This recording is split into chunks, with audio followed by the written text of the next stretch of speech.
Assalamualaikum warahmatullahi wabarakatuh. Halo semuanya, perkenalkan nama saya Martikania Suhainun dengan NIM E1C022085. Baik, kali ini saya akan menceritakan terkait novel Malaikat dan Iblis dan The Last Symbol dari Dan Brown. Teman-teman, di video kali ini tuh aku bakal nyampai beberapa keterkaitan antara cerita dari novel Dan Brown itu dan juga filologi. Oke, mari kita review. Halo teman-teman, kalian pernah gak sih ngerasa kayak tiba-tiba diajak masuk ke dunia yang penuh misteri? Simbol kuno, organisasi rahasia, dan teka-teki yang bikin kepala panas tapi nagih. Nah, itu yang aku rasain waktu baca dua novel Dan Brown, Malaikat dan Iblis, dan The Lost Symbol. Pertama, aku mau cerita soal Malaikat dan Iblis. Di sini kita diajak keliling Vatikan bareng Robert Langdon. Dia ini seorang profesor simbologi dari Harvard. Ceritanya, dia disuruh bantu nyelidikin pembunuhan seorang ilmuwan dan ternyata itu ada hubungannya sama kelompok rahasia kuno bernama Illuminati. Dan gila sih, dari situ cerita jadi kayak roller coaster, ada ancaman bom antimateri di tengah Vatikan. Terus kardinal-kardinal penting diculik satu per satu dan semuanya berlomba dengan waktu. Serius, deg-degan banget sih. Tapi yang bikin novel ini keren banget tuh karena kita jadi ikut mikir kayak tiap petunjuk, simbol, lokasi-lokasi bersejarah, semuanya kayak puzzle yang harus disusun. Belum lagi konflik antara agama dan sains yang dibawa Dan Brown. Nah, dari cerita ini, aku belajar pentingnya berpikir kritis dan bahwa ilmu pengetahuan dan kepercayaan itu sebenarnya bisa saling melengkapi, bukan saling menyerang. Kadang kita terlalu cepat ngejudge sesuatu tanpa cari tahu maknanya yang lebih dalam. Kayak simbol, kan kelihatannya sederhana, tapi bisa punya banyak arti. The Last Symbol. Kita lanjut ke sini ya. Nah, ini juga seru parah, masih bareng Robert Langdon juga. Tapi kali ini dia dapat undangan misterius dari mentornya sendiri, Peter Salomon, buat ngisi kuliah dadakan di Washington.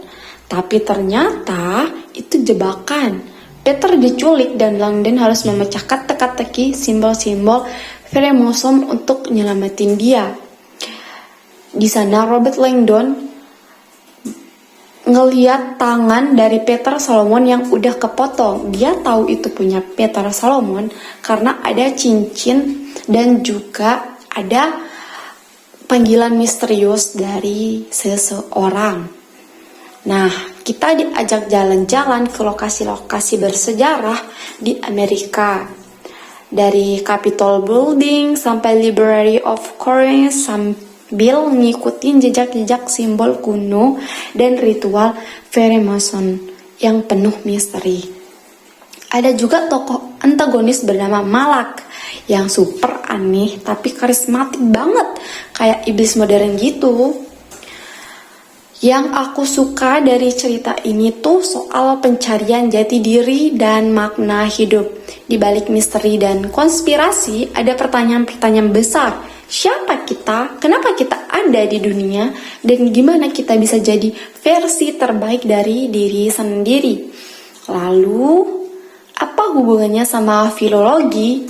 Nah, ini yang kadang suka dilewatkan. Di balik cerita-cerita penuh simbol itu, sebenarnya Dan Brown ngajarin kita buat peduli sama teks kuno, simbol bahasa lama, dan manuskrip-manuskrip yang sering dianggap nggak penting. Padahal dari situ kita bisa tahu sejarah peradaban, nilai-nilai, bahkan identitas kita. Filologi yang mempelajari teks kuno dan maknanya jadi kayak kunci buat buka pintu masa lalu, kayak yang dilakukan Langdon pas baca simbol-simbol kuno buat nemuin kebenaran. Kita belajar bahwa warisan tulisan dan budaya itu nggak boleh diabaikan ya teman-teman.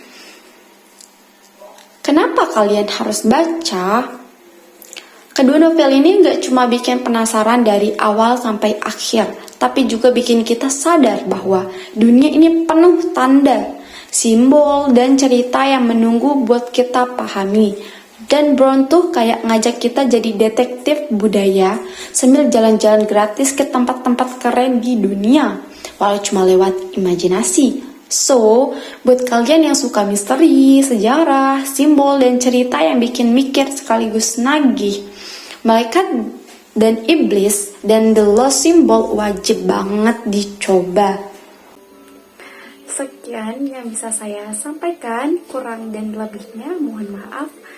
Sekian, terima kasih. Wassalamualaikum warahmatullahi wabarakatuh.